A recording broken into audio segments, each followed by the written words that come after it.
buenos días. 8 de la mañana, menuda noche ha tenido que pasar Christine Lagarde, que en un momento de ella apuntando 50, 25, 50, 25, 50, 25, ¡nada!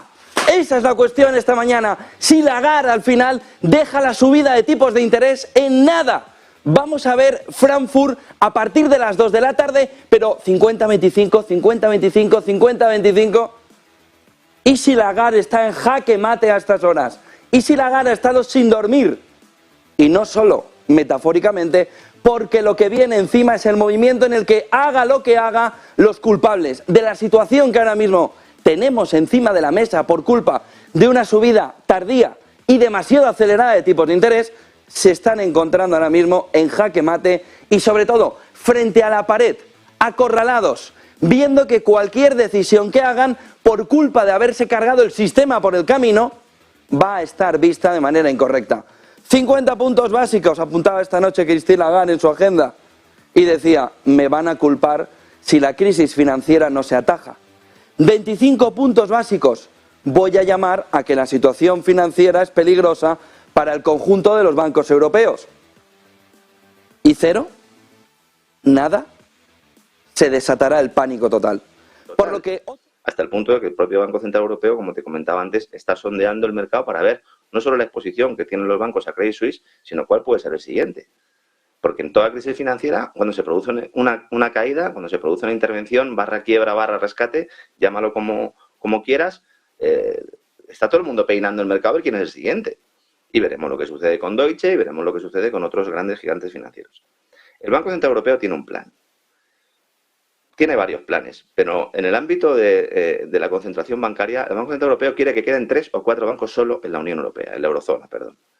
Y tiene un plan también, que es promover la unión bancaria. Y van a intentar aprovechar esta crisis para lanzar esta agenda. Entonces tendríamos, por un lado, el tema de las CBDCs, pero luego esa unión bancaria.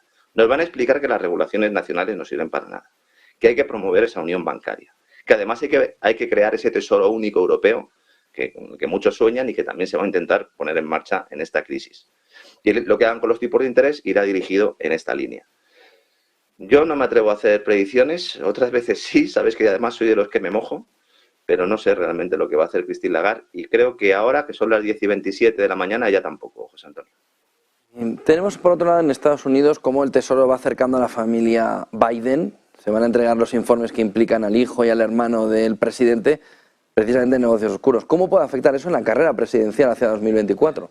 Claro, es que todo esto encima va trufado con esa carrera presidencial en 2024. Ahora ya parece que todo el mundo descuenta que se va a producir esa bajada de tipo de interés. Ayer en los swaps, ¿no?, de la Reserva Federal, los traders nos decían que se va a producir esa bajada de tipos, incluso de 100 puntos básicos en la segunda mitad de este año, lo cual dejaría el mercado pues preparado y el ámbito político para una reelección de Biden. El problema es que incluso en sus propias filas no confían mucho en él. Y esto que estás comentando es muy importante, aunque en España tampoco se esté hablando. El Tesoro está acercando a la familia Biden, se van a entregar unos informes que implican a Hunter, que implican también al hermano del presidente, en negocios que afectan a las relaciones de la familia en Ucrania y China.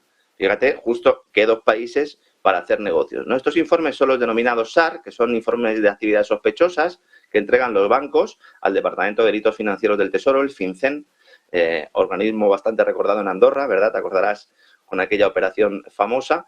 Entonces, cuando consideran que la actividad de alguno de sus clientes puede ser constitutivo de delitos, sobre todo en lo referente al fraude y al blanqueo de capitales, envían esos informes al FinCEN. Según los datos facilitados por el propio Tesoro de Estados Unidos, hay 150 informes que implican a la familia Biden. 150. En concreto a Hunter y el hermano del presidente, a James. Y esta documentación se va a entregar porque lo ha pedido el Congreso, en una petición, una comisión impulsada por los republicanos, pero que algunos demócratas no ven con malos ojos. Y esto es lo que no se le está contando a la gente. Porque hay muchos demócratas que no quieren que Biden siga en el cargo, conscientes de que va a ser difícil que ganen las próximas elecciones, bueno, si no hay pucherazo, además de los evidentes problemas cognitivos que tiene el propio Biden y que ha motivado un debate en la opinión pública sobre la capacidad de este hombre para tener el cargo que tiene. Entonces, los informes a los que estoy haciendo referencia no se iban a entregar porque el Tesoro dijo el pasado enero que podían afectar a la seguridad nacional, algo que es aún más grave. Porque si los negocios de la familia del presidente de Estados Unidos en Ucrania y en China son cuestiones de seguridad nacional, es que entonces lo de la democracia es un cuento, ¿no? Claro, los problemas, además, para la familia Biden no se encuentran solo en estos documentos, sino en otros informes que parece que va a entregar el antiguo lugarteniente financiero de la familia Biden, que se llama Eric Schwerin, que por lo visto va a colaborar y va a facilitar informes comprometedores. Este tipo compartía cuentas bancarias con el propio Joe Biden, no con Hunter ni con James, sino con Joe.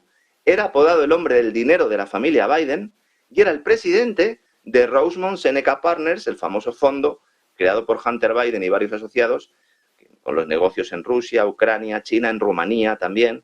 Y hay otra persona que parece que también va a participar, incluso va a testificar el próximo abril, que se llama Casey Chang, que está citada el día 4 de abril en una entrevista, y que esta era una asesora de la familia Biden y que fue contratada como... La quiebra o el desastre alrededor de Silicon Valley Bank, que sobre todo se vio un movimiento durante la tarde del domingo en el que decían: enseguida decimos cuáles son las ofertas para la compra de Silicon Valley Bank, y aquello jamás llegó.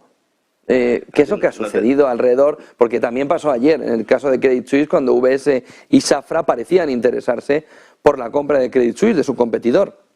¿Qué pasó con Silicon Valley Bank? Seguramente te recordó un poco, ¿no?, al caso Popular. La diferencia es que tanto en cuando se produjo ese rescate del Popular, que tardó aproximadamente una semana, el fondo de reestructuración ordenada bancaria, el FROP, estuvo una semana prácticamente, aunque nos dijeron que fueron 2 días, pero estuvo una semana buscando comprador. Sabíamos que había determinadas ofertas, al final se lo quedó el Santander. En el caso de Credit Suisse, como bien dices, pues UBS se había ofrecido, entre comillas, aunque sus acciones también estaban cayendo a plomo. Pero en el caso de Estados Unidos, la gran diferencia es que no se sabe, ¿no? Fíjate, hace 24 horas, reunión del Ecofin, sale Nadia Calviño y dice que la quiebra de Silicon Valley Bank es un acontecimiento único, idiosincrático, dijo ella también, ¿no? En un argumentario que le debieron pasar, ¿no?, porque además es una mala traducción de una palabra en inglés, y nos decía que los bancos europeos iban sobrados de liquidez. Evidentemente esto no es así. A mí me maravilla el concepto de liquidez preventiva que se han sacado de la manga para intentar defender el rescate de Credit Suisse, diciendo, bueno, no hay problema de liquidez, pero bueno, por si lo hay, le voy a dar 50.000 milloncejos a ver qué pueden hacer con ellos, ¿no? Es pervertir el lenguaje para no asumir esa realidad, que el sistema financiero mundial es un gran fraude, pero no hoy, es un gran fraude desde 1913, desde que se crea la Reserva Federal en la isla de Jekyll, y especialmente desde que Nixon abandona el patrón oro. Hay una manipulación monetaria basada en el sistema del falso dinero, que es dinero-deuda, que solo puede acabar en crisis financieras recurrentes como la actual. Por lo tanto, cuando hace unos meses aquí yo insistía mucho en que la crisis financiera iba a llegar, no es porque tuviera ninguna bola de cristal, sino simplemente porque es que es así, es que se cumple así, ¿no? Ahora mismo el Banco Central Europeo está preguntando a todas las entidades, a través de sus diferentes apéndices, en España a través del Banco de España, para saber qué exposición tienen todos a Credit Suisse. Y el primero que no se cree que se haya producido un rescate completo de Credit Suisse es el Banco Central Europeo. Esto hay que tenerlo muy claro. Entonces ahora mismo está haciendo un sondeo y está preguntando a ver qué exposición tiene cada uno de Credit Suisse. Credit Suisse tiene un problema fundamental, que es el tema de los derivados, igual que en el caso de Deutsche Bank. No se sabe realmente cuánta exposición puede tener. Ni siquiera Credit Suisse cuánta exposición puede tener el mismo a determinados productos financieros. Están sentados sobre una montaña de derivados y es el mayor riesgo que hay en este momento. Ningún banco tiene liquidez suficiente para soportar una pérdida de confianza. Ninguno en el mundo. Y los bancos centrales fueron creados precisamente para dar la liquidez necesaria, para evitar la quiebra, siempre que los activos de ese banco tengan un valor determinado, aunque no sean lo suficientemente líquidos para venderlos. Esa es un poco la clave. Pero es que en esta crisis el problema no es que esos activos, esa deuda pública y privada, no sea líquida. Hay compradores para ellos, sino que el valor al que se venden es inferior al que tienen anotados en los libros, lo cual genera un agujero que debe ser cubierto con nuevo capital. Ahí sí que hay problemas, porque nadie quiere meter capital en los bancos, a pesar de que los burócratas y los analistas económicos nos llevan meses diciendo que el sector bancario está muy fuerte por la subida de tipos y que hay que invertir en él. No, señores. Esto, Alberto Iturralde lo ha explicado muy bien en este canal, no voy a insistir mucho en ello. Son los reguladores, los grandes bancos de inversión, las gestoras de fondos, quienes han elegido el momento para hacer saltar la chispa que prendiera fuego un sistema cuyos cimientos ya estaban destruidos, porque nunca tuvieron una base adecuada para levantar un edificio financiero con calidad. Suele quedar la actuación de Goldman Sachs en la quiebra de Silicon Valley Bank. Primero, comprando la cartera de deuda a unos precios negociados. Esta mañana ya decía la agencia Reuters que es Silicon Valley Bank quien llama a la puerta de Goldman Sachs. Le dicen, no hay problema, señores, nosotros os compramos la deuda a unos precios negociados, que le generaron un agujero de 1.800 millones de dólares a Silicon Valley Bank. No sabemos si fueron estos precios de mercado, no lo sabemos. Tampoco sabemos si aprovecharon la desesperación del vendedor para rebajar el importe, pero se comprometieron, y esto sí lo sabemos. Goldman Sachs se compromete con Silicon Valley Bank, le dice, no te preocupes, yo te compro esta cartera de deuda y como se genera un agujero importante, 1.800 millones, yo te voy a preparar una ampliación de capital, voy a llamar a mis amigos y entre todos te vamos a sacar las castañas del fuego. La segunda parte no se produjo.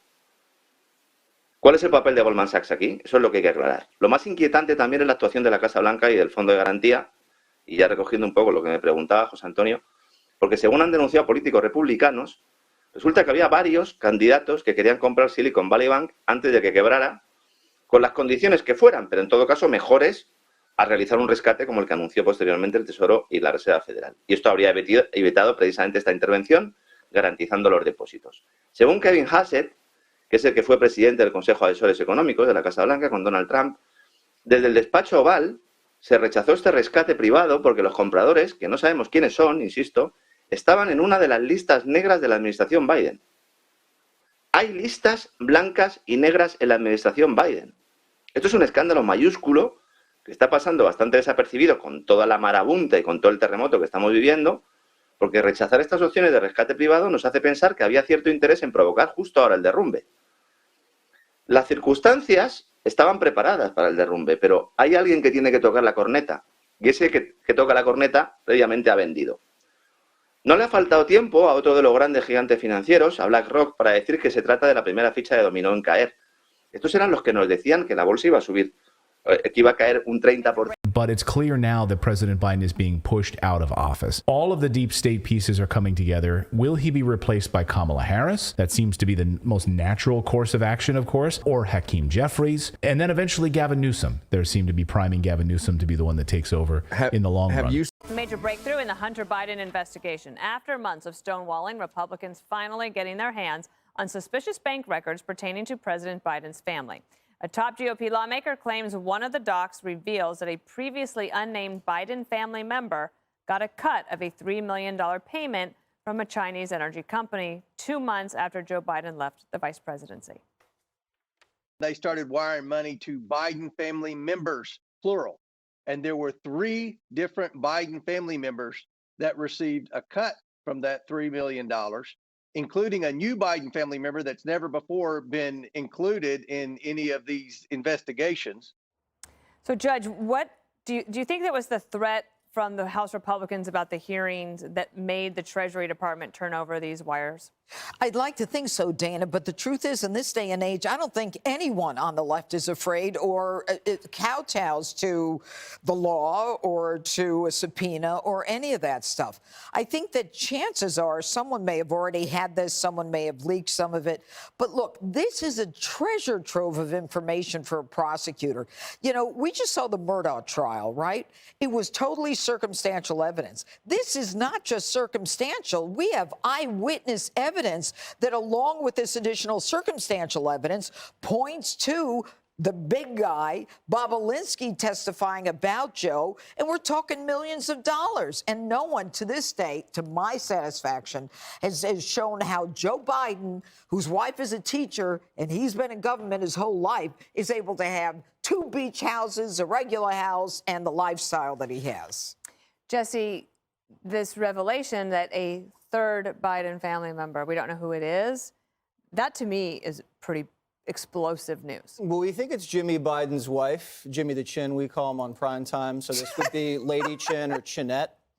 And she's been involved in the Biden family business for quite some time. And so she looks like a little bit of a cutout. So if you send the money to her and then she sends it to other people, I mean, it's really dopey to do that. But it looks like they got caught cold. And now Yellen's, the cover-up's over. You can't cover this thing up too much more. But Comer told me last night that he's only looked at one bank. They've used 12 to 13 banks, the Biden family, and he's only looked at one bank. So he's got banking records from just one bank, and he's already seeing stuff that doesn't look right.